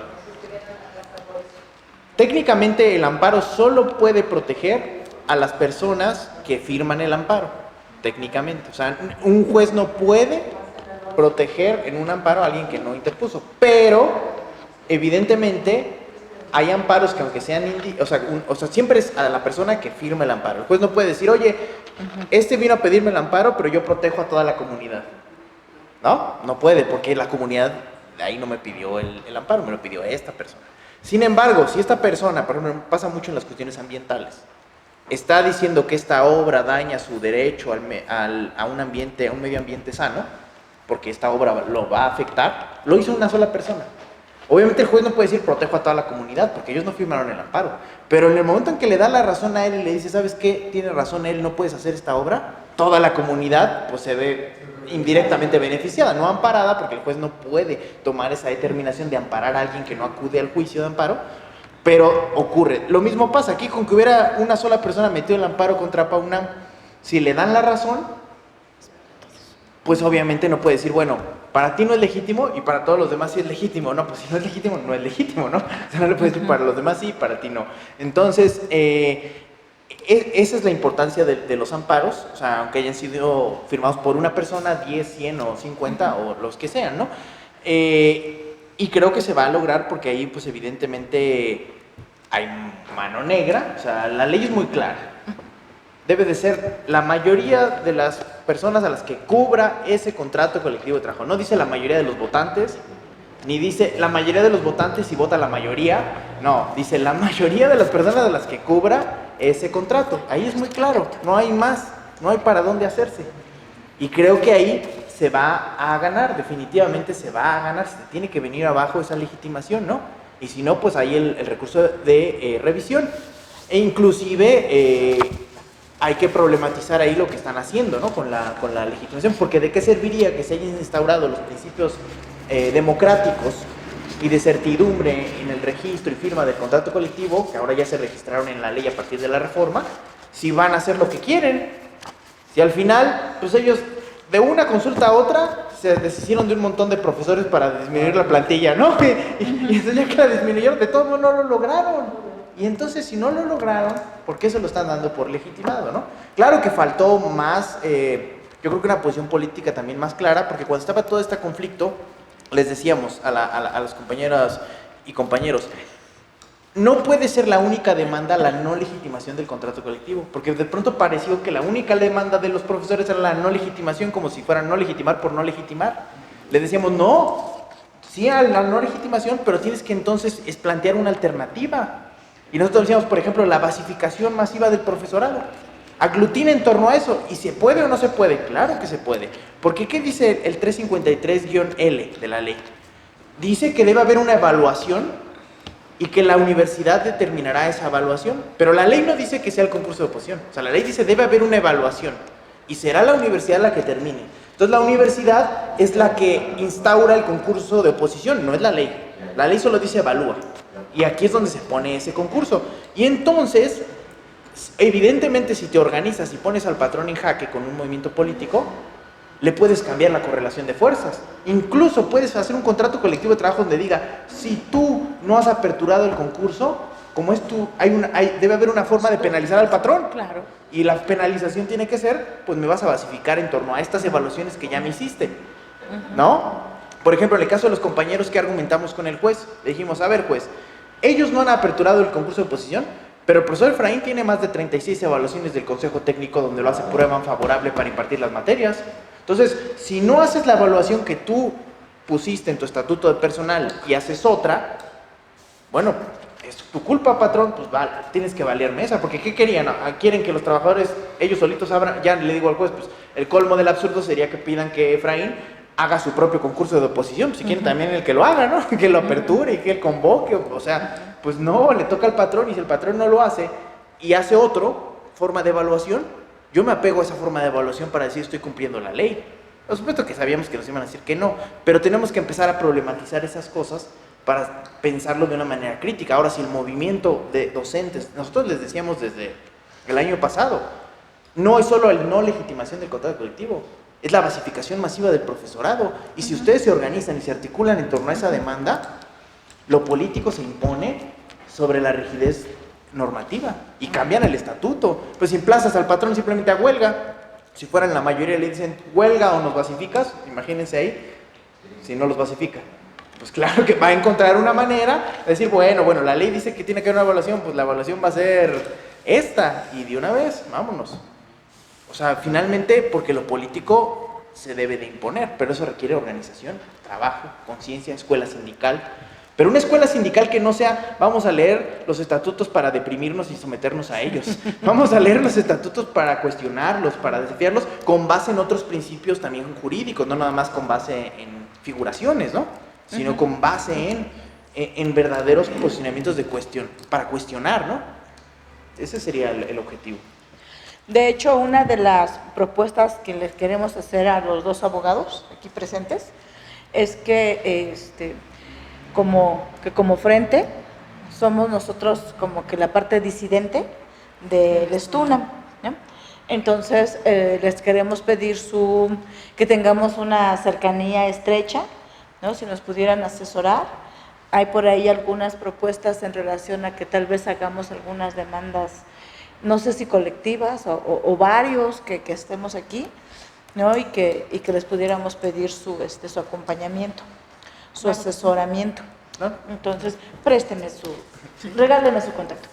Y también el comentarles que el objetivo, ya habíamos comentado en la mañana, en la mesa número 1, la necesidad de la escuela sindical para académicos, ¿no? Es algo que lo habíamos comentado, toca discutirla el día de mañana.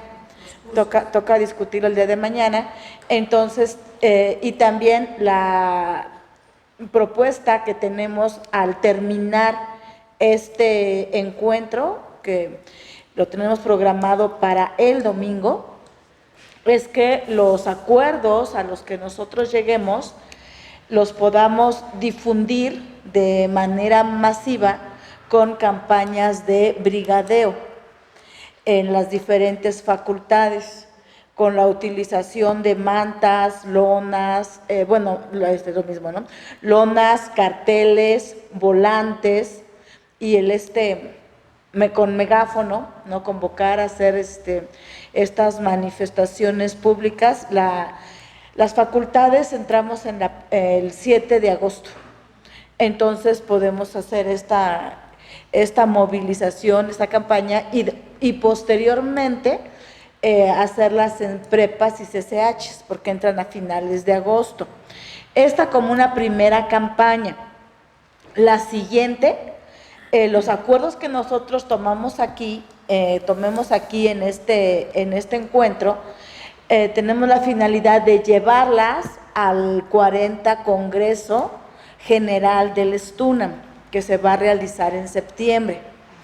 Entonces, aquí en este congreso llevamos los resolutivos, acordar en el congreso, y una vez que tengamos estos acuerdos ya consolidados, seguir la misma dinámica, mandar a hacer lonas, carteles, volantes, y darlos a conocer a los académicos.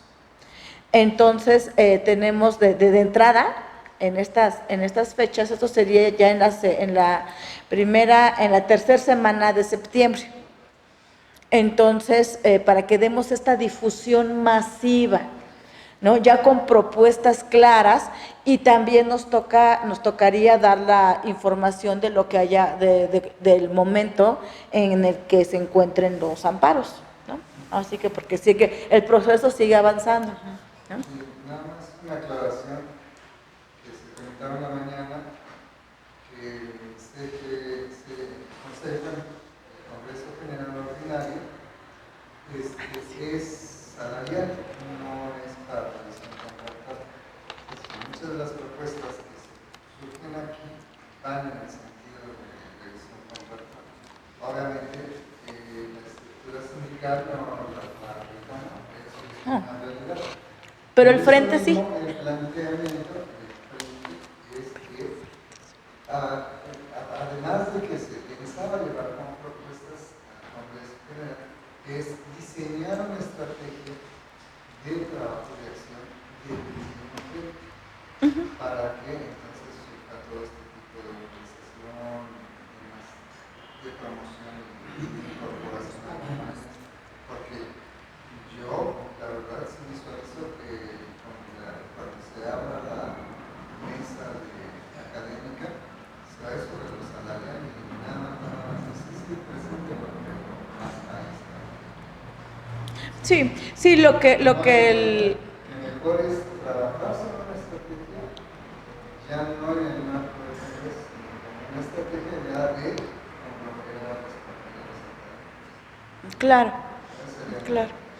Sí, entonces, y sabemos que para que podamos concretar los resultados, para que esto que tenemos en papel lo llevemos, sea una realidad, pues necesitamos el apoyo de los académicos, del mayor número de los compañeros que podamos convocar, ¿no? Entonces, pues esa es la propuesta que tenemos. Entonces, si no disponen de otra situación, la mesa de trabajo la trasladamos para el día de mañana, ¿no? Sería a primera hora, exactamente, a primera hora la mesa de trabajo. Entonces, el tema en relación al diálogo que se estableció, el intercambio de puntos de vista entre el profesor Jesús y el compañero Efraín, digamos, el trabajo de análisis. El trabajo de análisis entre nuestros titanes, ¿no? Entre nuestros titanes sería el día de mañana. Entonces nos enteramos que el compañero Efraín va a llegar por la tarde, ¿sí? Entonces, bueno, haríamos el espacio, ¿vale? Para este análisis. Esa discusión, ese análisis, lo que pasa es de que el programa para mañana lo concluíamos a las 6. Entonces considero que lo podemos tratar de 6 a 7. ¿A qué hora venimos mañana? A las 9. A las 9, porque no hay desayuno. Para que ya lleguemos desayunados, ¿no? Para que ya lleguemos desayunados, entonces sin problema. Pues muchas gracias a todos por su participación, por su presencia, y nos vemos el día de mañana.